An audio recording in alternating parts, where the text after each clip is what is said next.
कोई सच्चा मित्र सच्चा साथी नहीं मिला, लेकिन तलाश तो सभी को सच्चे मित्र की होती है ना, सच्चे साथी की सबको तलाश होती है। तो तुम अपने को सच्चा बनाओ तो दूसरे की तलाश तो पूरी हो जाएगी। जो तुमसे मिलेगा वो तुम्हारे लिए तो कहेगा कि संसार में कोई सच्चा नहीं था, कम से कम मुझे ज़िंदगी में एक तो सच्चा व्यक्ति मिला, एक तो निस्वार्थ प्रेम करने वाला मिला, कोई एक तो मेरी उन्नति चाहने वाला मिला। तो अपने को अच्छा बना लो, उससे आप अपने मित्र भी बने रहोगे और सबके मित्र बन जाओ। सबको भगवान से जोड़ते जाओ, सबके यही मित्र बन जाओ। प्रेम में ही सब विकार खत्म होते हैं। प्रेम शब्द सुनने में कितना अच्छा लगता है, कितना पावन, प्रिय, प्रसन्नता देने वाला। और प्रेम कहते सब हैं, सुनते भी सब हैं, मगर प्रेम होता क्या है उसको महसूस बहुत कम लोग कर पाते हैं। सत्संग में आके हमको प्रेम करना आता है, सीखते हैं, हम प्रेम को महसूस करते हैं, वरना केवल शब्दों से बोल दिया था प्रेम है, मगर वो कब तक है, प्यार किसका रहा, कैसा रहा, कब तक रहा। सब अपने अपने अंदर झांक के देखोगे तो पाओगे कि लोगों ने भी आपको परिस्थितिवश, स्वार्थवश, और आपने भी उनको परिस्थितिवश या स्वार्थवश कैसे न कैसे आपने उनको अपना माना, प्यार किया। लेकिन हकीकत में जब गुरु से ज्ञान मिलता है तभी हम प्रेम को समझ पाते हैं। कहते ये प्रेम चीज़ क्या है, मैंने नहीं था जाना, और तेरा जो प्रेम पाया तब से है प्रेम जाना। जब सच्चा गुरु मिलता है तब हमको समझ में आता है कि आखिरकार प्यार होता क्या है। वरना तो बाहर का आकर्षण उसको प्यार कह देते हैं, जिनसे सुख मिलता है, जो किसी को सुख देता है, अरे ये ना मुझे बड़ा प्यार करता है। क्यों कह देते थे, फलाना ना मेरा फलाना संबंधी ना हमें बड़ा प्यार करता है। तो कैसे कि प्यार कर रहा है वो, कि आपको उसके द्वारा सुख की अनुभूति हो रही है, वो आपका ख्याल रख रहा है, आपकी पसंद का काम कर रहा है, तो आपको लगता है बड़ा प्यार करता है। लेकिन जब आप भगवान के लिए जीना शुरू कर देते हो, आप उनका स्वार्थ पूरा नहीं करते हो, तब वो कब तक प्यार करेंगे, कैसे प्यार करेंगे। जो आप कुछ ना दो किसी को, फिर भी आपका भला चाहे, फिर भी आपका सुख चाहे, आपकी मदद करे, वो होता है सच्चा मित्र, जो हमको सच्चा वास्तव में प्रेम करता है। गुरु नानक देव ने बोला है कि गुरु मेहर करता है, वो कभी कहर नहीं करता। मतलब वो जो उसके सामने आ जाते हैं उनके ऊपर मेहर करता है, कृपा दया करता है, मेहरबानी करता है उनके ऊपर। लेकिन अगर वो उसके नहीं बनते हैं, उसको छोड़ के चले जाते हैं, तो वो पलट के कभी उन पर कहर नहीं ढाता है, मतलब श्राप नहीं देता, उनका बुरा नहीं सोचता कभी भी। संसार में तो अभी कोई आपका भला सोचता है, आप उल्टा चलो तो वो आपका बुरा भी चाहने लग जाएगा।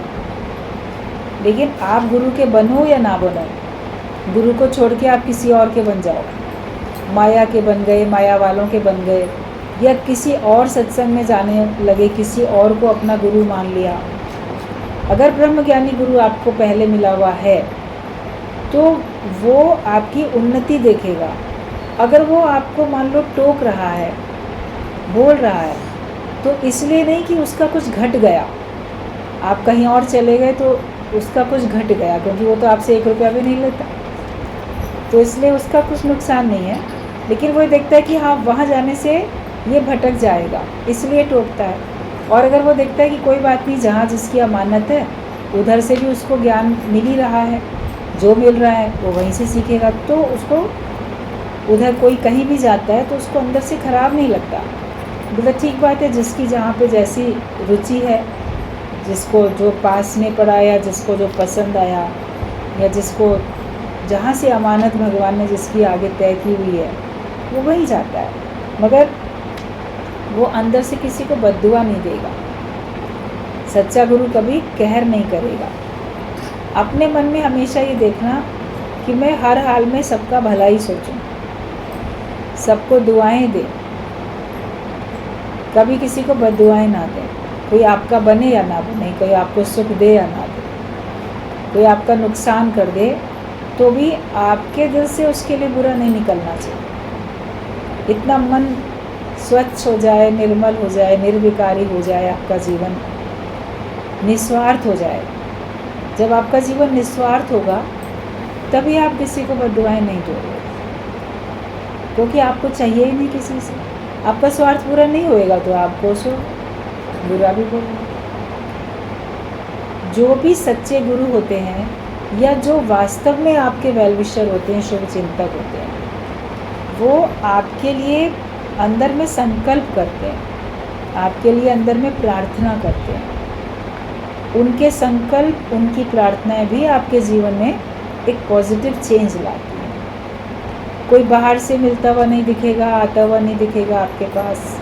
आप भी कभी हो सकता है किसी के पास ना जा पाओ, जाते हुए न दिखो, लेकिन मन से तो आपने मान लो किसी के लिए अच्छा सोचा, उसको दुआ दी, उसके लिए कुछ प्रार्थना की, वो पहुंचती है, पूरी होती है। अगला नहीं समझ पाएगा मेरे लिए किस किस ने संकल्प करे होंगे, किस किस ने प्रार्थनाएं की होंगी। तो जो वास्तव में वेलविशर होते हैं वो ये सोचते भी नहीं कि मेरा नाम हो। अपना नाम करने के लिए थोड़ी ना किसी को दुआएं देता है, वो तो उसका हृदय से आत्मिक प्रेम है, वो दूसरे की उन्नति चाहता है, इसलिए वो हर एक को दुआ देता है। दूसरे की उन्नति को देख के खुश भी होता है। हर एक अपनी अपनी मेहनत करेगा और हर एक अपनी अपनी मेहनत का उसको रिजल्ट मिलेगा, उसको फल मिलेगा। तो मेहनत हमारे को हर फील्ड में करनी है। ये नहीं कि हम मेहनत ही नहीं कर रहे हैं, अपने से भी नहीं करते, दूसरे से भी नहीं करते। मेहनत ये है कि सबको सत्य की राह पे लगाओ, सबको अच्छा मार्ग दिखाओ, यही मेहनत है। अपने से भी, अपने मन को भी आत्मा की राह दिखाओ। कहते मन को आत्मा की राह दिखा दे वरना मन नहीं मानेगा। तो मन को आत्मा की राह अपने को भी दिखाओ, दूसरे को भी उसी मार्ग पे चलने के लिए कहो। यही सच्चा प्यार है। प्रेम में कोई एक्शन नहीं होता, लेकिन प्रेम में वो एक आपके अंदर की स्थिति, अवस्था होती है कि जिसमें आप वास्तव में दूसरे को परमात्मा से जोड़ते जाते हो और उसकी उन्नति को देख के आप खुश होते जाते हो। तो ये प्रेम सच्चा प्रेम होता है, और इसी आत्मिक प्रेम में ही सब विकार खत्म होते हैं। जब आपके अंदर प्रेम आ जाता है तो आपके सारे विकार चले जाते हैं। संसार में बड़ा प्रेम किया आपने, सब आई लव यू बोलने में तो देर नहीं करते, बोलना ही तो है, बोल रहे हैं मैं बड़ा प्यार करता हूँ तुमको। तो प्रेम करते हो तो क्या तुम्हारे विकार खत्म हो गए? निर्विकारी जीवन बन गया। प्रेम करते हैं तो भी आपके अंदर पांचों विकार तो हैं, तो वो प्रेम नहीं है। प्रेम उसको कहा जाएगा जो भावना आपके अंदर आई और आपके अंदर से पांचों विकार निकल गए, चले गए। तब समझो कि मेरे अंदर प्रेम आया, मेरे अंदर प्रेम भर गया, प्रेम मेरे अंदर बस गया, और इतना भर गया कि प्रेम बहने लगा हर किसी के लिए।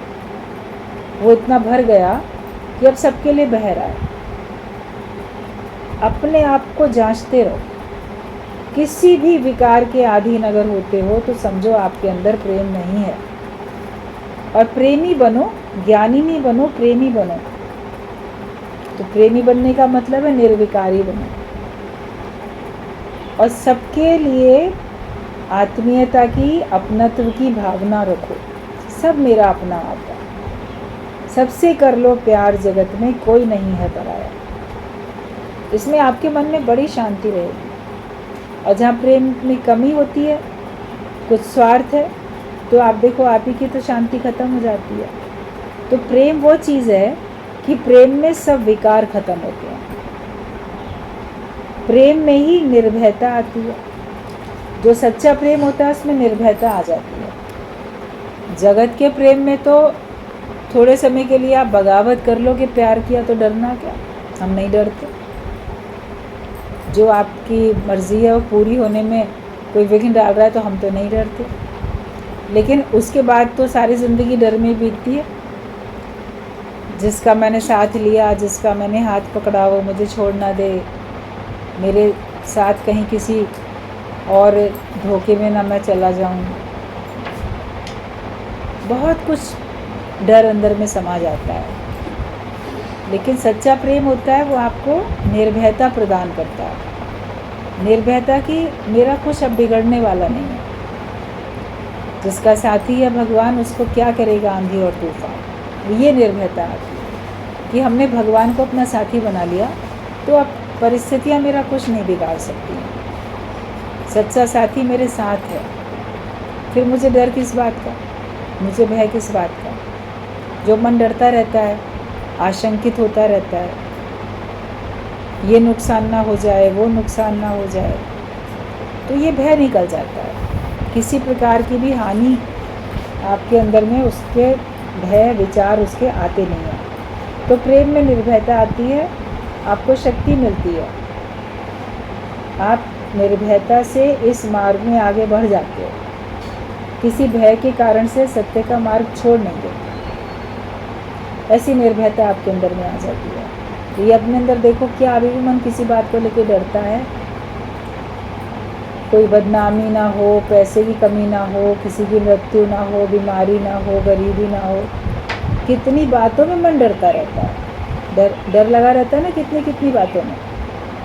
तो ये सारे भय खत्म हुए कि नहीं हुए तुम्हारे? अगर ये सारे भय तुम्हारे खत्म हो गए हैं, तो समझो कि तुम्हारे अंदर में प्रेम है, ईश्वरीय प्रेम है तुम्हारे अंदर में। जब तुम्हारे अंदर में सारे भय खत्म हो गए, तो मैं प्रेमी हूँ, मैं प्रेम करता हूँ किसी से भी। और सत्संग में आने के बाद तो आप भगवान से ही करोगे ना प्रेम।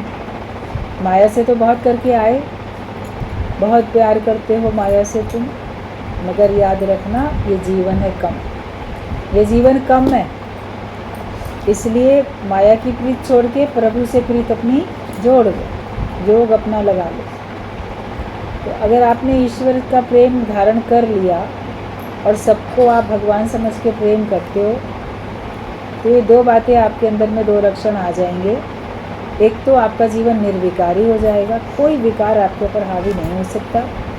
दूसरा, किसी प्रकार का भय आपके अंदर में नहीं रहेगा। अगर कोई विकार के अधीन होते हो, काम, क्रोध, लोभ, मोह, अहंकार, किसी विकार के भी अगर अधीन हो जाते हो, तो फिर आप देखोगे कि आपके अंदर में प्रेम है नहीं। आप सोचते हो कि आपके अंदर प्रेम है, मगर है नहीं। अगर होता तो फिर प्रेम के ही भाव में रहते, विकारों के वश में नहीं आते। और अगर भय है किसी प्रकार का, भी डर लगा रहता है किसी न किसी बात का। कई लोग तो बच्चे फेल ना हो जाएं, बच्चों के नंबर कम ना आ जाएं, बच्चे सेलेक्ट हो जाएं, इन्हीं बातों में डरते रहते। तो ये भी तो भय हुआ ना। बहुत छोटी छोटी बातों में या बड़ी बड़ी बातों में किसी प्रकार का भय नहीं करो। निर्भय होए भजो भगवाना, बोला गया, निर्भयता के साथ भगवान का भजन करो। जो मैं हूँ सो तू है, जो तू है सो मैं हूँ। बस भगवान, जो मैं हूँ वही तुम हो, जो तुम हो वही मैं हूँ।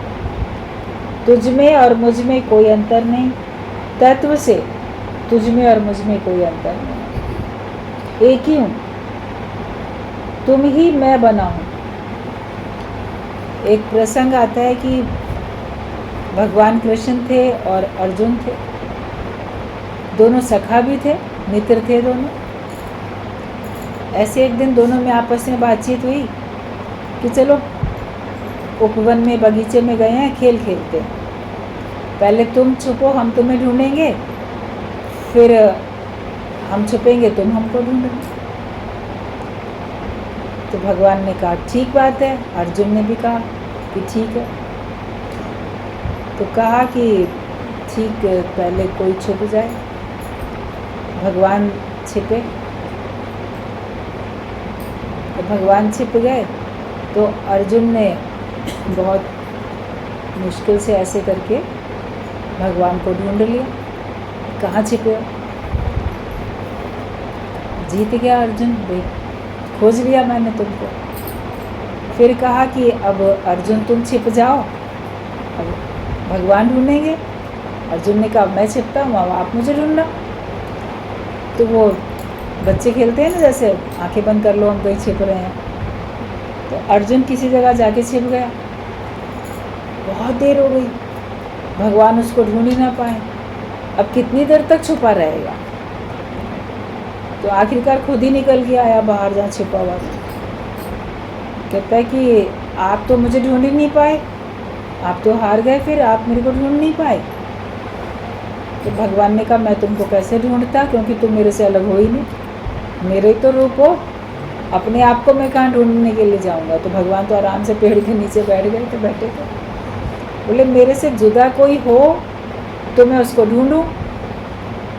अर्जुन ने भगवान को अपने से अलग समझा तो खोज की। हम भी जब तक जीव भाव में हैं, अपने को भगवान से अलग समझते हैं, तो हम भगवान की खोज में निकलते हैं, आनंद की खोज में निकलते हैं, शांति की खोज में निकलते हैं, क्योंकि उसको अपने से अलग जुदा मानते हैं। और ज्ञान की मदद से, गुरु की मदद से हमारा योग लग जाता है, भगवान को पा लेते हैं। लेकिन जब तुम्हारे लिए जो तू है सो मैं हूँ, जो मैं हूँ सो तू है, एक हो गया, उसके बाद कौन ढूंढे, किसको ढूंढे? दो है ही नहीं, द्वैत है ही नहीं, एक ही है। तो उस अवस्था में जब आ जाते हैं, तब फिर आप देखोगे आपका सारा जो भी पुरुषार्थ था, जो भी आपके कर्म थे, उन सब पे फुल स्टॉप लग जाता है। उसमें फिर आगे कुछ करने की आवश्यकता ही नहीं रहती है कि जो तू है सो मैं हूँ। सबको अपना आप करके देखो, भगवान को भी अपना आप करके देखो। भगवान हमको अपना आप करके देखता है, तुम भी अपना आप करके देखो कि तुझ में मुझ में अब कोई अंतर नहीं है। तो किसको खोजने जाएं? जब हम वही रूप हो गए, भगवान को खोजने गए, हम भगवान का रूप बन गए, अब तो उसमें समा ही गए ना। उसमें अलग हो तो फिर अलग निकल जाएं या उसमें समा जाएं। तत्व से जानो, हर एक को जो प्रेम करो वो तत्व के साथ प्रेम करो। कौन बना है, ये रूप धारण किसने किया? नाना रूप धरे बहुरंगी, अनेक रूप धारण करने वाला वही है जो रंग बिरंगी पोशाक पहन के, तरह तरह के स्वांग रच के हमारे सामने आया, मगर अंदर तो वो एक ही। कभी नाटक में कोई कुछ बन के, कोई कुछ बन के चला आता है। कभी बच्चे फैंसी ड्रेस प्रोग्राम होते हैं तो कभी राजा बन के, कभी भिखारी बन के, कभी कुछ बन के, ऐसा मेकअप करके चले आते हैं कि असलियत में ये कौन बच्चा ये वाला रोल कर रहा है, कोई पहचानना मुश्किल हो जाता है। तो वास्तव में तो जब वो अपना ऊपर से वो स्वांग हटाता है, रूप हटाता है, तब लगता है अच्छा ये बच्चा था, इसने इतना अच्छा ऐसा मेकअप किया कि पहचान ही नहीं पा रहे था ये कौन। फैंसी ड्रेस में तो ये होता है कि कोई सचमुच वाले बच्चे को पहचान ना पाए। तो भगवान भी नाना रूप धरे बहुरंगी है, उसने अनेक रंग रूप में आया है हमारे सामने, लेकिन है तो वो एक ही, अलग नहीं है। उसको पहचानने की नज़र हमारे पास होनी चाहिए। तो जो मैं हूँ सो तू है, जो तू है सो मैं हूँ। बस निराकार से साकार भगवान होता है हमारे अंधकार को दूर करने के लिए। कोई लोग बोलते हैं आखिरकार भगवान को संसार बनाने की ज़रूरत ही क्या थी, एक से अनेक होने की ज़रूरत ही क्या थी, हमको इतना अलग अलग क्यों कर दिया? ये गेम है, खेल है। फिर आखिरकार फिर भगवान को भी क्या ज़रूरत पड़ती है अवतरित होने की, आने की? भगवान क्यों कहता है मुझको भी सुहाता है ये बंधन कभी कभी? भगवान को भी देह का बंधन सुहाता है, भगवान भी कोई ना कोई रूप धारण करके आते हैं।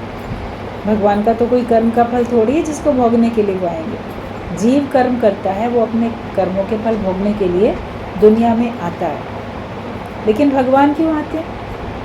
तो भगवान तो हमको रोशनी दिखाने के लिए आते हैं। जो अवतार होते हैं, पैगंबर, मसीहा, ब्रह्मज्ञानी, संत, वो हमको ज्ञान का प्रकाश देने के लिए आते हैं। हम अज्ञानता के अंधेरे में थे, तो हमको रोशनी दिखाने के लिए आते हैं, ताकि हमको मार्ग दिख जाए और उस मार्ग पे चल के हम अपनी मंजिल को प्राप्त हो जाएं। तो निराकार से साकार भगवान क्यों होता है? वो हमारे अंधकार को दूर करने के लिए। जब जब मैं कुछ भूल गई थी, तुमने आके संभाला।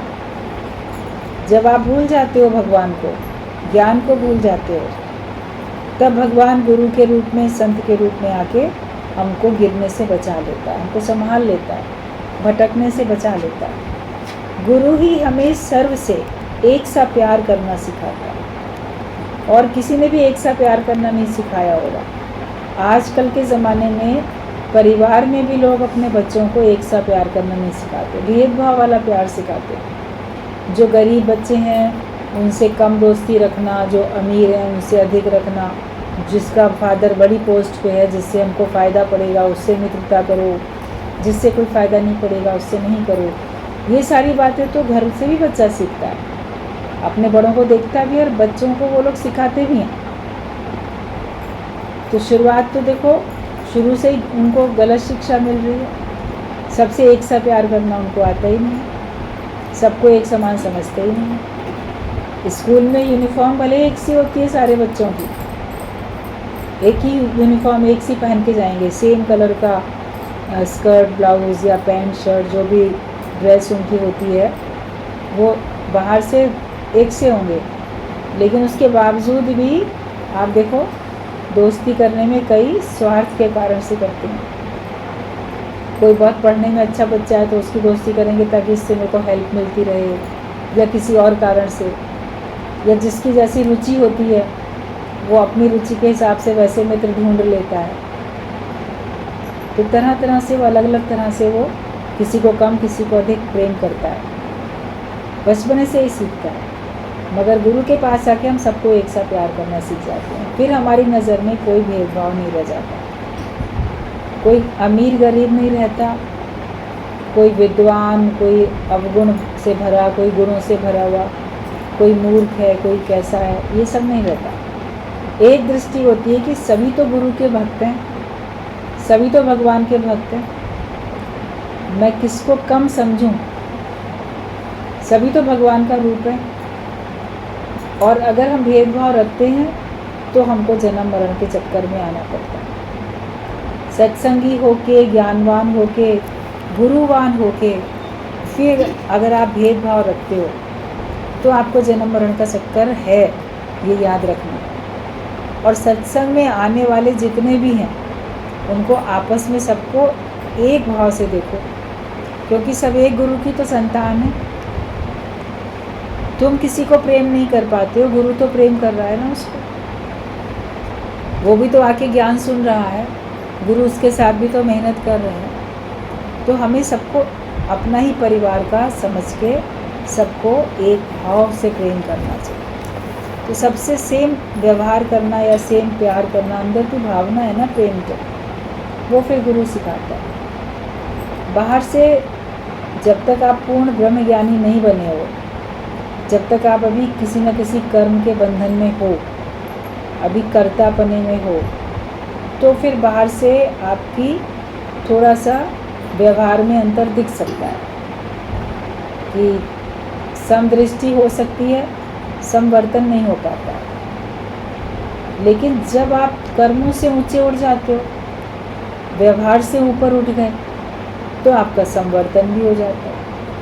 अभी जो ब्रह्म ज्ञानी है वो सबके साथ एक सा वर्तन करेगा, एक सा व्यवहार करेगा, क्योंकि अब उसका क्या काम है, केवल ज्ञान देना, ज्ञान सुनाना, सबको अच्छा मार्ग दिखाना, सबको उनके दुखों से दूर हो जाने के लिए कोई ना कोई ज्ञान की युक्ति बताना। एक यही तो काम है गुरु का। तो इसलिए वो सबके साथ एक सी दृष्टि भी रख सकता है, समदृष्टि है ही सब भगवान, और सबके साथ समवर्तन भी कर सकता है, क्योंकि कोई और व्यवहार उसे करना ही नहीं है किसी के साथ, वो व्यवहार से ऊंचा उठ गया। लेकिन आप जब तक व्यवहार में पड़े हो तो आपकी दृष्टि सम होती है, मगर वर्तन सम नहीं हो सकता है। आप सबके संग अलग अलग व्यवहार करते हुए दिखोगे, लेकिन गुरु से दृष्टि ऐसी मिल जाएगी ज्ञान की कि अंदर से जानोगे कि है ही सब भगवान। जो जहाँ पे संसार में जाते हो वहाँ पे उनके हिसाब से आपको व्यवहार करना पड़ता है, सबके साथ अलग अलग प्रकार का व्यवहार दिखता है, परिवार में भी छोटे बच्चों के साथ, बड़ों के साथ, बूढ़ों के साथ, या रिश्तेदारी में, पड़ोस में, नौकर के साथ, औरों के, अजनबियों के साथ अलग अलग व्यवहार ज्ञानी से भी अज्ञानी से भी होते हुए दिखते हैं, मगर अंदर की भावना ज्ञानी की जो होती है वो एक होती है। कहते ज्ञानी और अज्ञानी के ना ही कर्म में भेद, पर दोनों की दूसरी भावना, एक ने किया मोक्ष और एक ने किया खेद। एक तो मोक्ष की भावना में, बाहर से कर्म में एक से दिखते हैं, ज्ञानी भी वही कर्म करता है, अज्ञानी भी वही कर्म करता है। कभी आपको बाहर से संसार में विचरण करते हुए वो दिखेंगे, भाई कहीं कीचड़ पड़ी है तो आप भी बचोगे, अज्ञानी भी, ज्ञानी भी बचेगा उससे। कहीं किसी से आपको थोड़ा डिस्टेंस मेंटेन करना है, कहीं मौन रहना है ताकि आपका नुकसान ना हो जाए। भेदभाव नहीं होता है इसमें कि भेद समझा, लेकिन वो अंदर की भावना एक सी होती है। एक मुक्ति के अभिमान में रहता है और एक बंधन के भाव में रहता है। कहते मुक्त अभिमानी मुक्त है और बंध अभिमानी बंधन में। मतलब जो बंधन का भाव रखता है, अभिमान कोई अहंकार घमंड नहीं, मतलब जो उसको मान रहा है, जो बंधन को मानता है वो बंधन में पड़ा है, और जो मोक्ष को मान लेता है मैं मुक्त हूँ तो वो मुक्त हो जाता है। अपने से ज्ञानी सच्चा रहता है, किसी को सुनाना थोड़ी है कि मैं मुक्त हूँ, कि मैं बंधन में हूँ। आप अपनी स्वयं की स्थिति को खुद देखो। तो गुरु हमको संभालता है और गुरु ही हमें सर्व से एक सा प्यार करना सिखाता है। गुणों को ठुकराया करते अब गुणों से प्यार है, यही तो आदत भली है मेरे कृष्ण मुराद में। कोई ऐसा होगा जिसके अंदर अवगुण भी हैं, दोष भी हैं, तो भी देखोगे भगवान उसको प्रेम कर रहे हैं, गुरु उसको प्रेम कर रहे हैं। आप बोलोगे इसमें इतनी कमियां हैं, फिर भी गुरु इसको प्यार क्यों करता है? तो गुणों को ठुकराया करते अवगुणों से प्यार है। वो अपना प्रेम करना छोड़ नहीं देता, उसको विश्वास होता है कि मेरे प्रेम में एक दिन ये बदल जाएगा। जैसे डॉक्टर सीरियस पेशेंट के साथ भी अंतिम श्वास तक विश्वास बनाए रखता है कि ये ठीक हो सकता है, तो उसका वो ट्रीटमेंट करता ही रहता है, निराश नहीं हो जाता है कि अब ये भी इलाज, वो भी इलाज। कहीं दवाइयाँ काम नहीं करेंगी तो बोलेगा इनको आप अच्छे विचार दो, अच्छे भाव दो, जिससे ये अपने को स्वस्थ महसूस करें। कभी शरीर इतना ख़राब हो जाता है कि अब कोई दवाई उस पर असर नहीं करती, कहते दवा नहीं तो अब दुआ में रहो। तो कुछ तो वो देता है ना, पॉजिटिव विचार तो देता है। तो गुरु भी हमको पॉजिटिव विचार देता है। बीमार को ही तो डॉक्टर ठीक करता है, तो जिसके अंदर अवगुण होंगे उसी को तो गुरु प्रेम करके गुणवान बनाएगा, उसके अवगुणों को दूर करेगा। वैश्या ने जब अपने आंसुओं से क्राइस्ट के पांव धोए तो लोगों ने ऐतराज़ किया, लेकिन क्राइस्ट ने कहा यदि तेरे किसी के पास 500 रुपये उधार हैं और किसी के पास 5 रुपये उधार हैं और दोनों ही डूबे हुए रकम हैं, पर अब उसे वापस मिलते हैं, तो उसे किसकी खुशी अधिक होगी? तो 500 रुपये वाले की ही तो अधिक होगी। इसी प्रकार जिसने अपनी सभी भूलें आकर गुरु को बता दी और अपने सब कर्म धो दिए, तो वो ही महान है। वैश्या थी, उसने पश्चाताप किया और क्राइस्ट के चरणों में झुकी, अपने आंसुओं से जैसे उनके चरण धो दिए। उन्होंने भी उसको प्यार से उठा के बिठाया एक तरफ। लोगों ने ऐतराज़ किया कि ये वैश्या है, आप इसको क्यों अपना रहे हैं? तो क्राइस्ट ने ये एग्जाम्पल बताया कि मान लो तुमसे एक आदमी 5 रुपये उधार लेके चला गया और फिर वापस नहीं करने आया, आपको उम्मीद ही नहीं है वापस करेगा। वो ऐसा है, आपको लग रहा है कि मेरी रकम डूब गई, अब मुझे इससे 5 रुपये मिल नहीं सकते। आप भी हाथ पे हाथ रख के बैठ जाते हो, नहीं मिल सकते। फिर कोई आदमी आपसे 500 रुपये लेके गया था, वो भी आपकी रकम डूब गई, वो भी नहीं दे रहा है, और आपको पता है कि मैं इससे नहीं वसूल पाऊँगा, तो वहाँ से भी आप निराश होकर बैठ गए। लेकिन कोई दिन ऐसा आए कि जिसने 5 रुपये उधार लिए थे वो आपको वापस करने आया, और फिर जिसने 500 रुपये लिए थे वो भी वापस करने आ गया। तो वापस करने आने में किसके से आपको ज़्यादा खुशी होगी? ये 500 रुपये जहाँ आपके डूबे हुए थे, वो अगर आपको बड़ी रकम मिल गई तो आपको ज़्यादा खुशी होगी ना। 5 रुपये की तो चलो कोई बात नहीं, लेकिन 500 भी मिल गए जिनकी उम्मीद नहीं थी, तो आपका मन अधिक खुश होता है। तो क्राइस्ट ने कहा ऐसे ही कोई कम पाप करता है, कोई बहुत अधिक पाप करता है। तो कम पाप करने वाला भी आके अपने पाप बख्शाता है, खुशी होती है कि चलो ठीक है ये भी आया शरण में। लेकिन जो बहुत अधिक पापी था वो भी अगर अपने सारे पाप छोड़ के चला आता है, उनका माफ़ी मांग के, तो उसकी और अधिक खुशी होती है ना, कि इतना अधिक पाप करने वाला भी कम से कम अब भगवान की शरण में आ चुका है। देखने का नज़रिया है, अपने को खुश रखने का नज़रिया देखते हैं, और हमेशा हर बात में भलाई ढूंढने का। महात्मा गांधी ने अपना एक आश्रम बना के रखा हुआ था। आश्रम के नियम थे, जो भी लोग आएंगे वहाँ कैसे कैसे रहेंगे। एक बार एक व्यक्ति ने महात्मा गांधी से शिकायत की कि जो आश्रम में आने वाला जो फलाना व्यक्ति है वो ना सिगरेट पी रहा था, आश्रम में सिगरेट पी रहा था छुप के। गलत बात है, आश्रम में आने वाले को सिगरेट नहीं पीनी चाहिए। शिकायत की, महात्मा गांधी ने सुना, बोला अच्छा चलो अच्छी बात है, सिगरेट पीने वाले लोग भी आश्रम में आने लगे, वरना जो किसी प्रकार के व्यसन में रहते हैं, शराब सिगरेट वगैरह पीते हैं, तो वो कहाँ आते हैं। लेकिन सिगरेट पीने वाला व्यक्ति भी आने लगा, तो आने लगा है तो उसकी सिगरेट छूट भी जाएगी। पता चल जाता है किसके अंदर कौन सा दोष है, तो उसको दूर करने के लिए कोई ना कोई उपाय भी होते हैं। लेकिन कम से कम वो आया तो, वरना आएगा ही नहीं।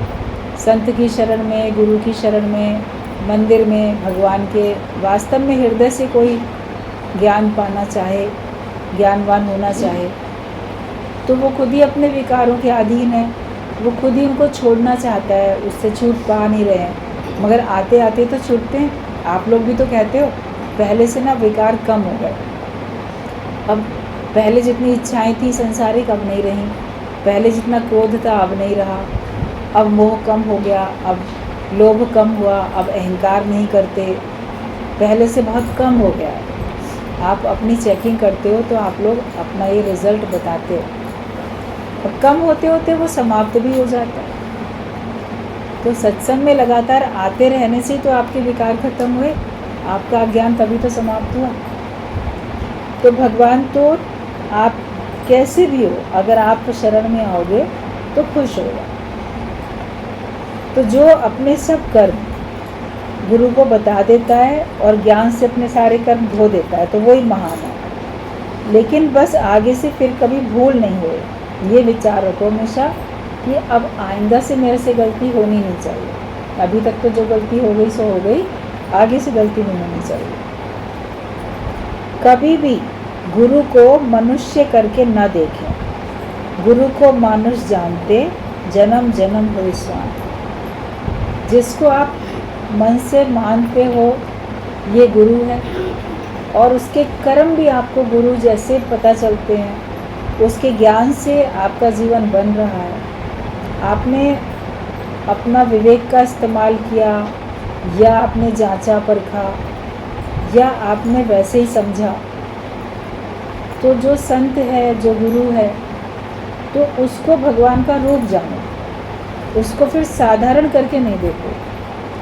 क्योंकि अगर आप साधारण करके देखोगे तो आप भी साधारण ही रह जाओगे।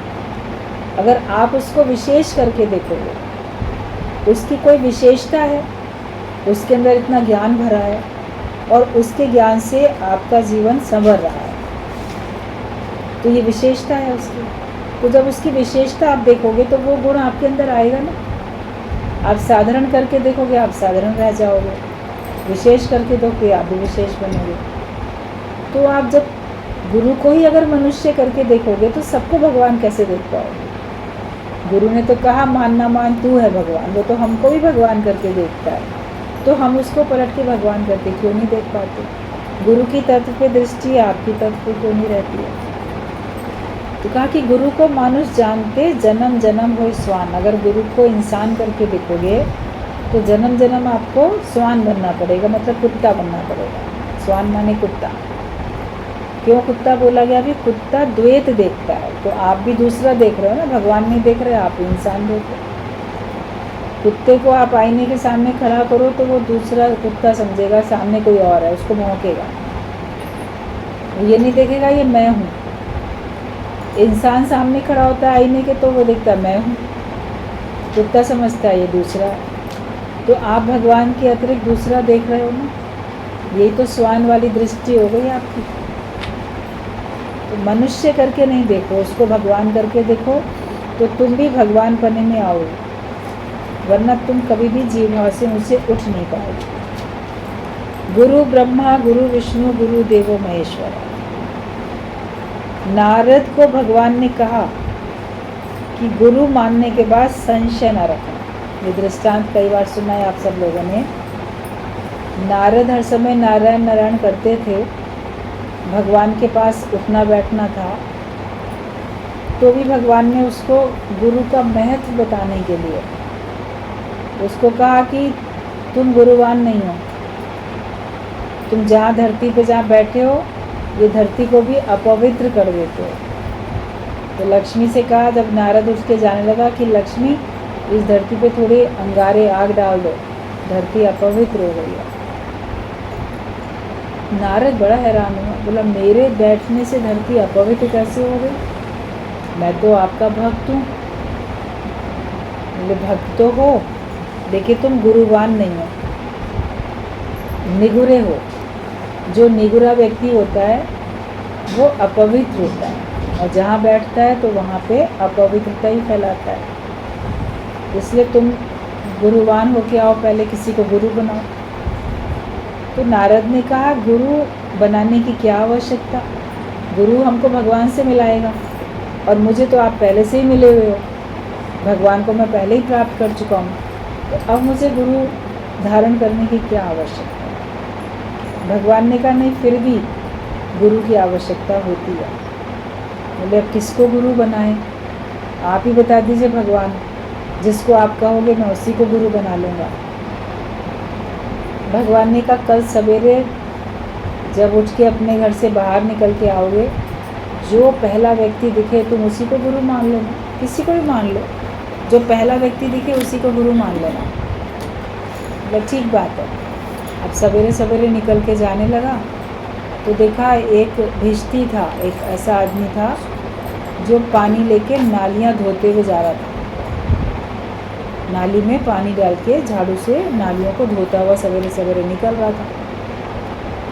तो पहला व्यक्ति वो दिख गया। बोला अरे इतना छोटी जात वाला, ऐसा काम करने वाला, नालियाँ धोने वाला व्यक्ति, इसको गुरु बनाना पड़ेगा। भगवान ने कहा जो पहला दिखे उसको गुरु बना। जाके खैर बोला आप मेरे गुरु बन जाओ, मुझे अपना शिष्य बना लो।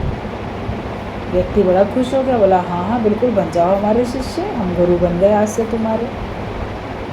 भगवान ने कहा है जो पहला व्यक्ति दिखे तो आप दिखे, आप मेरे गुरु बन जाओ। ठीक है आज से मैं तुम्हारा गुरु। मन ही मन सोच रहा था गुरु तो चलो बना लिया, गुरु ने भी मुझे अपना शिष्य बना लिया, लेकिन कैसा गुरु मिला है? कोई ज्ञानी विद्वान होता तो बात भी थी, नालियाँ धोने वाला आदमी ये गुरु। फिर जब जाके भगवान के पास बैठा कि गुरु बना के आ गया, गुरु धारण कर लिया, फिर उठ के जाने लगा। फिर भगवान ने कहा लक्ष्मी इस जगह पे थोड़े अंगारे आग डाल दो, अपवित्र है। बोले अब क्यों? अब तो मैं गुरुवान बन चुका हूँ। तब भगवान ने कहा गुरुवान तो बने, गुरु तो माना, मगर उसमें संशय रखा। भगवान से तो कोई बात छिपी नहीं रहती है ना, मैं संशय रखा। अब तुमने गुरु में संशय रखा है तो उसका तुम्हें दंड भुगतना पड़ेगा कि तुमको नरक में जाना पड़ेगा। अगर एक बार मान लेते हो गुरु तो फिर उसमें संशय नहीं रखना चाहिए, तो तुम्हें नरक में जाना पड़ेगा। डर गया नारद, कहता है कि अब नरक से छूटने का उपाय बताइए भगवान, अब मैं संशय नहीं रखूँगा। मन में आया था विचार कि हाँ ऐसा कर्म करने वाला मेरा गुरु कैसे है। तो भगवान ने कहा नरक से छूटने का उपाय मैं नहीं बताऊँगा, जाके अपने गुरु से पूछ के आओ। मतलब गुरुवान बनना और गुरु को महत्व देना, ये भगवान सिखाना चाहते थे उसको। तो कहा गुरु ही बताएगा तुमको। अब गुरु के पास पहुंचा, सारी बात बतानी भी पड़ी कि ऐसे ऐसे आप में संशय रखा, भगवान ने कह दिया नरक में जाना पड़ेगा, तो नरक से छूटने का उपाय भी आप ही बताएंगे, बताइए। तब वो जो गुरु बना हुआ था उसने कहा ठीक है, सब कुछ भगवान ने बनाया है, तो भगवान से कहना कि नरक का नक्शा बना के दिखाओ धरती पे। तो जब भगवान नरक का नक्शा बना के दिखाए तो तुम उस धरती में लोटपोट हो जाना और कहना आप ही के हाथों से बनाए हुए नरक में मैं चला गया, तो अब दोबारा तो नहीं जाना पड़ेगा ना, एक बार चला गया। ये युक्ति बताई उसके गुरु ने। और नारद ने भी वहाँ जाके वही कह दिया भगवान से कि भगवान नरक में जाना पड़ेगा, तो नरक कितना बड़ा और कैसा होता है उसका नक्शा बना के दिखाइए। भगवान ने भी धरती पे चौक से पूरा कोयले से ऐसे नक्शा लिख बना के दे दिया। अब उसमें वो ऐसे लोटपोट होने लगे। भगवान ने कहा नारद ये क्या कर रहे हो? तो भगवान आप ही के हाथों के बनाए हुए नरक में डुबकी लगा रहा हूँ, लोटपोट हो रहा हूँ। मैं चला गया आपके हाथों के बनाए नरक में, तो अब किसी और नरक में दोबारा तो नहीं भेजोगे ना। तो भगवान तो हंस दिए, कहते इतनी अच्छी युक्ति तुमको बताई किसने? तो गुरु ने बताई। या देखो गुरु वो होता है जो हमको नरक से भी छुड़ा सकता है। उसके पास इतनी अनेक अच्छी अच्छी युक्तियाँ होती हैं जो कि हमको कर्मों से छुड़ा देता है और उनके कर्मों के बुरे फल को भोगने से भी बचा लेता है। तो भगवान ने भी गुरु का महत्व आगे रखा है। कृष्ण भगवान तो स्वयं गए गुरु के आश्रम में, सांदीपन ऋषि उनके आश्रम में जाके पूरी शिक्षा ली। हम लोग एक बार गए थे तो वहाँ पूरा उनका आश्रम देख कर आए। इतना बड़ा आश्रम अभी भी बना हुआ है, लोग जाते हैं देखने के लिए। और वहाँ कितने सारी मूर्तियाँ, क्या क्या कलाएं सीखी थी, उन सारी विद्याओं के नाम एक एक जगह लिखे हुए हैं दूर दूर, सब अच्छा सा बना हुआ है। मतलब कि राम ने भी गुरु धारण करके गुरु की आज्ञा से ही सारे काम किए।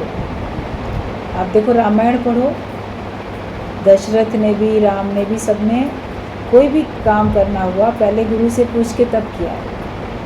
कृष्ण भगवान ने भी गुरु धारण किया, आश्रम में गए जाके ऋषि उनसे शिक्षा ली। मतलब गुरु का महत्व हमारे जीवन में है। वो जब तक नहीं मिलता तब तक हमारा अहंकार दूर नहीं होता, और अगर अहंकार नहीं मिटेगा तो जन्म मरण का चक्कर तो है ही है। एक अहम हमारा गल जाना चाहिए, ख़त्म हो जाना चाहिए। मैं कुछ हूँ, ये भाव ख़त्म हो जाए तो फिर भगवान तुम ही हो, तब होगा पक्का। वरना मैं भी हूँ तुम भी हो, तो एक म्यान में दो तलवार तो रहेंगी नहीं, या तुम रहोगे या भगवान रहेगा। हमारा ये अहंकार किसी के आगे नहीं झुकता, लेकिन सच्चे गुरु के आगे, जिसको हम गुरु मान लेते हैं, उसी के आगे हमारा अहंकार गलता भी है, तभी हम झुक पाते हैं। तो गुरु मिले, उस आप बना लो, मान लो किसी को, तो फिर संशय नहीं रखो। जिसे केवल भगवान चाहिए उसे भगवान मिल जाता है। तड़प हो और भगवान न मिले, ऐसा नहीं हो सकता। अगर आपको परमात्मा पाने की तड़प है और भगवान आपको न मिले तो ऐसा हो नहीं सकता। माया पाने की तड़प है, माया नहीं भी मिल सकती है। सारी ज़िंदगी आप तड़पते रहो, व्याकुल रहो, पुरुषार्थ करते रहो, आपके भाग्य में नहीं है तो नहीं मिलेगी माया आपको। लेकिन भगवान आपके भाग्य में है, कोई कैसा भी है, भगवान तो उसके भाग्य में है। अगर वो उनको पाना चाहता है, उनको पाने का प्रयास करता है, पुरुषार्थ करता है, तो फिर भगवान उसको अवश्य मिल जाते हैं। कि जिसे केवल भगवान चाहिए उसे भगवान मिल जाते हैं, और भगवान की तड़प और भगवान ना मिले तो ऐसा हो नहीं सकता। किनका एक जिस जीव बसावे, ताकि महिमा गनी न जावे। एक कण बराबर भी भगवान को अगर हम अपने मन में बसा लेते हैं, थोड़ा भी ज्ञान भी थोड़ा सा बसा लिया, भगवान का भाव थोड़ा भी रख लिया, तो वो जीव भी महान हो जाता है। और आपके अंदर केवल भगवान रह जाए तब कितनी महानता है। एक कण बराबर भी अगर आपने ज्ञान अपने अंदर बसाया, एक कण बराबर भी भगवान को अपने अंदर बसाया, तो आप महान हो। लेकिन जब टोटल भगवान आपके अंदर बस गए तो कितने महान हो। और टोटल भगवान हमारे अंदर कब बसते हैं? जब हमको सच्चा गुरु मिलता है, वो हमारे अंदर के जगत की प्रलय कर देता है। जीव भाव समाप्त हो जाता है, अंदर के जगत की प्रलय हो जाती है, भीतर केवल भगवान बस गए, सिर्फ भगवान है। तो कितने महान है। भगवान भी भक्तों की माला फेरता है। भगवान तुम सबके गुण देखता है, और तुम सत्संग में आके यहाँ भी सबके अवगुण देखते हो। भगवान तो तुम सबके गुण देख रहा है, इसमें ये अच्छा है, इसमें ये अच्छा है, इसमें ये अच्छा है। और अपनी दृष्टि देखो तुम, हर एक में, इसमें ये कमी, इसमें वो कमी, इसमें वो कमी।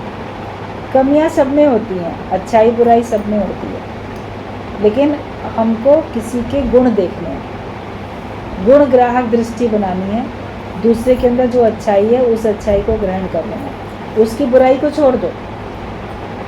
आप कांटे छोड़ दो, फूल चुन लो। अवगुण छोड़ दो, गुणों को आप चुन लो।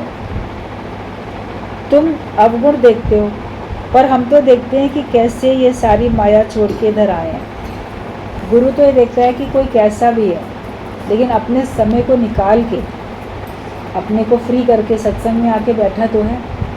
कई लोग बोलेंगे सत्संग में जो लोग जाते हैं ना, उनमें बड़ी कमियां हैं, वो ये प्रपंच करते रहते हैं, वो ये करते हैं, वो करते, सुधरते नहीं हैं। लेकिन गुरु क्या बोलेगा कि शुक्र है 2 घंटे के लिए तो आके बैठते हैं ना, वरना तो 24 घंटे ही प्रपंच करते। शुक्र है वो अपना समय कुछ तो दे रहे हैं। Something is better than nothing.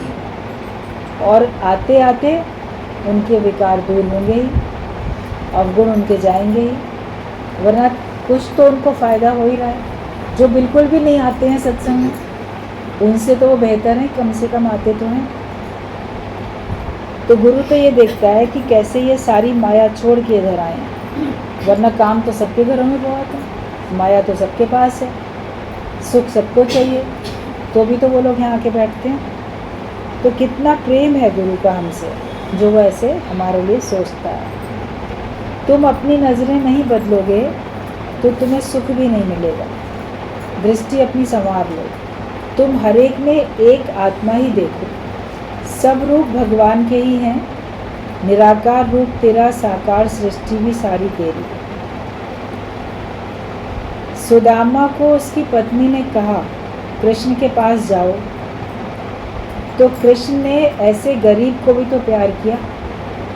वो जाना तो नहीं चाहता था, लेकिन पत्नी के बड़े आग्रह पे कह रहे मित्र मित्र के काम आता है। तुम्हारा मित्र था, आज वो इतना राजा है और हम इतने गरीब हैं, तो मित्र से सहायता मिलेगी, चले जाओ। मुसीबत में मित्र काम नहीं आएगा तो कौन काम आएगा। मगर वो तो मित्र से भी नहीं बोलना चाहता था, लेकिन भगवान तो अंतर्यामी, सबको पता है कैसे भगवान ने उसके बिना बोले उसको कंगाल से कैसे माला माल कर दिया, उसकी झोपड़ी का कैसे महल बन गया, उसको 2 लोक का तो राज्य ही दे डाला, कितना दे दिया उसको। तो वो गया भगवान के पास, मगर उसने मांगा नहीं, पत्नी के कहने से भले गया, तो भगवान ने उसको क्या से क्या बना दिया। तो ऐसे गरीब को भी भगवान ने प्यार किया। वो अपने आंसुओं से उसके चरण धोए और उसकी बहुत इज्जत की, उसकी पोटली को भी प्यार से खींच के खा लिया, 3 लोगों का राज्य भी उसे दे दिया। गुरु भी हर एक को भरपूर करके भेजता है, जैसे वो आया तो भरपूर होके गया। तो हम भी अपने को इतना फटेहाल, गरीब, दुखी, कंगाल समझ के आते हैं, मेरे पास कुछ नहीं है, मेरा कोई नहीं है। जब गुरु की शरण में आते हैं, तो जब गुरु के पास से जाते हैं तो लगता है कि कैसे मेरा दिल भरपूर है, भरा है, मेरा सारा संसार है, भगवान मेरे हैं, सत्संग मेरा है, गुरु मेरा है, ज्ञान मेरा है, सब मेरे हैं। तो हमारे अंदर में कितनी भरपूरता आती है। तो गुरु हमको भरपूर करके भेजता है। माया तो अपने मालिक को कभी खुश नहीं कर सकती है। अमीरों के बंगले का सुख दूसरे लोग ही लेते हैं। अमीर लोग अपने बंगले में सुख नहीं लेते, उनको चिंताएं लगी रहती हैं। उनका साफ सफाई रख रखाव में, मेंटेनेंस में उनका जीवन पूरा जाता रहता है। जो मेहमान आते हैं और लोग आते हैं वो उनके बंगले का सुख लेके जाते हैं। अगर वो ज्ञानवान है तो सत्संगी आते हैं, गुरु आते हैं, वो सुख लेके जाते हैं। ज्ञानी बनोगे तो आप हर जगह का, गरीबी का, अमीरी का, सबका सुख आप ले सकते हो। तो अमीरों के बंगले का सुख तो दूसरे ही लोग लेते हैं। बहुत अमीर होता है, फिर अपनी प्रॉपर्टी इसको दे उसको दे, उसका सुख दूसरे ही ले रहे हैं। उसने तो इकट्ठा ही करने में अपना सारा समय दे दिया। तुम्हारी जड़ माया तुझ चेतन आत्मा को खुश नहीं कर सकती है। दुख को भुलाने का तरीका केवल गुरु के पास है। केवल गुरु के पास है दुख को भुलाने का तरीका, इसलिए आप गुरु की शरण में जाओ। आनंद का व शक्ति का कैप्सूल गुरु के पास ही। जैसे कोई ताकत का कैप्सूल होता है ना, वो आप तो खाओगे तो आपको ताकत आएगी, तो आपको आनंद आ जाए और अपने को शक्तिशाली महसूस करने लगे। इसका कैप्सूल भी गुरु के पास है, बाज़ार में कहीं मिलने वाला नहीं है। लेकिन ज्ञान में आओगे, गुरु के जो वचन हैं वही आपको आनंद और शांति और शक्ति, भक्ति, मुक्ति सब देते हैं, भरपूरता सब देते हैं। तो आपका जीवन अच्छा बन जाता है। और इसका तो गुरु कोई हमसे कोई चार्ज भी नहीं लेता। वो तो जैसे कहीं पे कोई प्याऊ लगता है ना, कहीं पे कोई भंडारा लगता है, कहीं पे कोई प्याऊ लगता है, तो वहाँ पे कोई आपको पैसे थोड़ी देने पड़ते हैं। आप वहाँ जाओ, आप प्रसाद लो, अपनी भूख मिटा लो। प्यास है तो प्याऊ लगा हुआ है, आप वहाँ से पानी पी के चले आते हो। धर्मार्थ होते हैं पानी के, ऐसे भंडारे लगते हैं। तो गुरु के पास तो भंडारा है, ज्ञान का भंडारा। आके ज्ञानवान होके जाओ। इसमें बदले में हमको कुछ देने की आवश्यकता नहीं होती कि इसके बदले में कुछ दे। गुरु हमको ज्ञान सुनाने के बदले में कुछ नहीं मांगता। वो कहता तुम बस केवल ले लो और अपना जीवन बना लो, बस इसी में हमको प्रसन्नता है। जो भी सत्संग में आते हैं और ज्ञानवान होते जाते हैं, उनको देख के गुरु को प्रसन्नता मिलती जाती है। आपको गुरु के ज्ञान से प्रसन्नता मिली, आपका बना हुआ जीवन देख के उसको प्रसन्नता मिल जाती है। तो ये आनंद का और शांति का, शक्ति का कैप्सूल गुरु के पास है। ज्ञान के वचन लो और अपना जीवन बनाओ। ज्ञान लेने में भी कंजूसी करोगे तो फिर कैसे काम चलेगा। कहते जो पीने से मुख मोड़े उसे कौन पिलाए। कभी तो गुरु फिर ज़बरदस्ती भी आपको ज्ञान दे ही देता है। आते आते आपके अंदर एक ज्ञान अपना स्थान बना लेता है। भूले भटके कभी भी आपको ज्ञान के वचन याद आ ही जाते हैं। ज्ञान अगर ध्यान से सुना है आपने, कब का सुना हुआ कब काम में आ जाता है। साधारण तौर पे भी सुनोगे तो भी कभी काम में आएगा। कितने सारे एग्जाम्पल हैं इस बात के ऊपर। एक सच्चा एक एग्ज़ाम्पल, कोई सत्संगी के साथ उसकी कोई संबंधी सत्संग सुनने के लिए आई थी, पहली बार आई थी। जैसे मेहमान आते हैं तो उनको भी ले आते हैं। उसने भी सुना और उस दिन बात बहुत सारी चलती हैं। एक बात ऐसी चली कि हर बात का शुक्राना मानो। अगर तुम्हारी एक आँख निकल जाए तो दूसरी आँख का शुक्राना मानो कि शुक्र है दूसरी तो है, इससे तो मैं देख सकता हूँ। ये बात चली हुई थी और भी बहुत कुछ चला था। अब एक बार सुनने में ज्ञान थोड़ी ना याद रहता है। एक दिन आई थी सुनने, चली गई, उसके बाद अपने शहर चली गई। कुछ समय के बाद में घर में, उस ज़माने में, बहुत पुराने समय की बात है, तब जैसे कोल्ड ड्रिंक की और ये ऐसे बॉटल्स होती थी शरबत की, कि वो कांच की बॉटल होती थी और उसमें ढक्कन जो रहता था वैसा नहीं रहता था, उसमें कांच की गोली ही बीच में रहती थी। कांच की बॉटल में कांच की गोली बीच में फिट होती थी, तो उसको खोलना पड़ता था। तो वो गोल गोल कंचा जो होता था कांच का गोली, वो बाहर निकल आती थी या अंदर बॉटल के अंदर चली जाती थी। और जो उसमें पीने का जो ड्रिंक होता था उसको लोग पिया करते थे। तो किसी तरीके से उसके घर में वो खोल रही थी, तो बाई चांस ऐसा हुआ कि वो जो कांच की जो गोली थी वो बड़े फोर्स के साथ एकदम से उसकी एक आँख में चली गई, एकदम आँख में धंस गई जा। और वो डॉक्टर के पास लेके गए, उसका सब इलाज हुआ, तो वो डैमेज हो गई थी आँख उसकी। तो जैसे वो हॉस्पिटल में थी तो मालूम पड़ा उसकी आँख ऐसे हो गई, तो एकदम से तो दुखी हुई, मगर फिर बहुत नॉर्मल खुश हो गई। बोले क्या हुआ? बोले सत्संग में एक बार गए थे तो सुना था एक आँख निकल जाए तो दूसरी आँख का शुक्राना मानो। तो मैं ये शुक्र मना रही हूँ, चलो एक आँख से अब दिखाई नहीं देगा तो कम से कम एक आँख तो बची हुई है। तो ये बात फिर उसने अपने उस संबंधी को पत्र में लिख के बताई, भेजी बात, और वो फिर सत्संग में बताई उसने कि कितना पहले सुन के गई थी वो, और लगा ज्ञान तो सुन के भूल जाते हैं, लेकिन समय पे ज्ञान के वचन कैसे याद आ जाते हैं। संत के कहे हुए वचन व्यर्थ नहीं जाते, समय पे याद आते हैं। जब आपको कष्ट है, मुसीबत है, उससे बचने के लिए आपको याद आ जाते हैं। एक दृष्टांत भी आप लोग सुनते हो कि चोर ने अपने बेटे से कहा था कि कहीं प्रवचन होता हो तो सुनना नहीं। उसने इसलिए कहा था कि अगर सत्संग सुनेगा तो चोरी करना छोड़ देगा, बदकर्म करना छोड़ देगा। उसने पिता की बात मान ली थी, कहीं सत्संग प्रवचन होगा तो फिर सुनेंगे नहीं। एक बार वो चोरी करके जा रहा था, पीछे उसके सैनिक पड़े, तो अपने को बचाने के लिए छिपते छिपाते किसी जगह पे गया, वहाँ सत्संग चल रहा था। तो जैसे उसने देखा यहाँ कोई संत प्रवचन कर रहे हैं, पिता की बात याद आई, सुनना नहीं है। उसने जल्दी से एक हाथ से अपना कान बंद किया कि मेरे कानों में ना शब्द ना पड़े, मगर तब तक उसके कानों में जो उस समय चल रही थी बात कि देवताओं के, देवी देवताओं की परछाई नहीं होती है, ये बात उसके कान में से अंदर तो चली गई। फिर वो जल्दी से वहाँ से हट भी गया कि यहाँ तो सत्संग चल रहा है, यहाँ नहीं छिपूंगा। मगर वो एक सेंटेंस, देवी देवताओं की परछाई नहीं होती है, वो उसके कानों से तो अंदर चला ही गया, सुन लिया था उसने।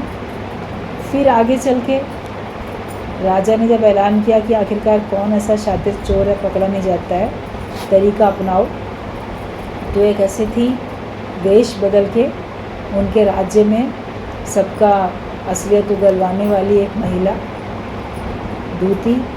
तो वो बोली कि मैं सब जगह जाके जिन जिन पे शक है मैं उनके पास जाके उनसे कबूलवा के आऊँगी। तो काली देवी का रूप बना के जिन जिन के ऊपर शक था, जो चोर थे, उनके पास वो गई। तो जब इसके पास गई, कहती है मैं काली देवी आई हूँ, तुमने चोरी का माल कहाँ छुपाया, मेरा भी हिस्सा है, तुम भी तो भगवान का नाम लेके चोरी करते हो कि भगवान हम पकड़े ना जाएं, तो मेरा भी तो हिस्सा है, मेरे मंदिर में नहीं रखा तुमने।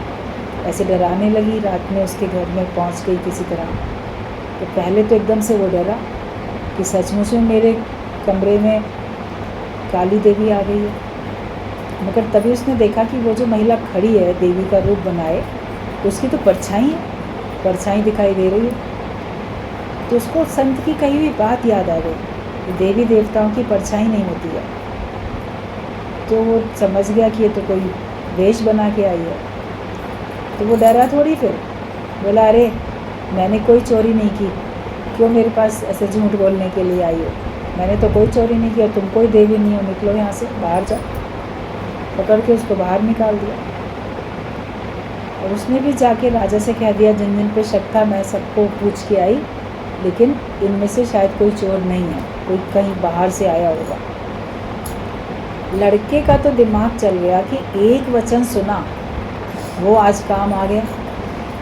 अगर मैंने उस दिन वो वचन ना सुना होता तो मैं तो डर के मारे कह देता कि हाँ मैंने माल कहाँ छुपाया, फिर तो जेल होती सारी ज़िंदगी की, या फांसी भी हो सकती थी। तो जब संत का एक वचन सुनने से इतना फ़ायदा पड़ा, तो अगर मैं पूरा सुनता तो मुझे कितना फ़ायदा पड़ता। उसका हृदय परिवर्तित हो गया चोर का। अगले दिन सामान लेके पहुंच गया राजा के दरबार में। कहता है राजा जी मैं ही चोर हूँ और मैं खुद अपना कबूल करने आया हूँ, सारा माल ये रहा। राजा ने कहा कि तुम तो पकड़े भी नहीं गए थे और हमने जैसे सबको जांचने के लिए भेजा तो भी तुम नहीं पकड़ने आए थे, अब तुम अपने आप से कैसे कहने चले आए हो? क्या हुआ? कौन सा विचार आया जो तुम अपने आप समर्पण करने आ गए? होता है ना कई बार चोर डाकू आत्मसमर्पण कर देते हैं। तब उसने बताई बात कि संत का एक वचन जो मेरे अंदर आया जिससे कि मैं बचा, तो अब मैं चोरी नहीं करूँगा, अब मैं कोई और काम करूँगा अपना पेट भरने के लिए, और मैं भी अब संत की शरण में जाके सत्संग भी सुनूँगा। तो संतों का कहा हुआ कभी भी व्यर्थ नहीं जाता, वो कभी भी आपको याद आता है, और जब याद आता है तब आपको वो सुख देता है, फ़ायदा पहुंचाता है, गिरावट से बचा लेता है। इसलिए ये वचन तो हमको हमेशा सुनते ही रहना चाहिए। कभी भी ऐसा नहीं करो कि अभी नहीं सुनेंगे, बाद में जाएंगे, बाद में ज्ञान पक्का करेंगे। अभी अवसर है, अभी अपना लाभ पूरा लो, अभी अपने आप को ज्ञानवान बनाओ।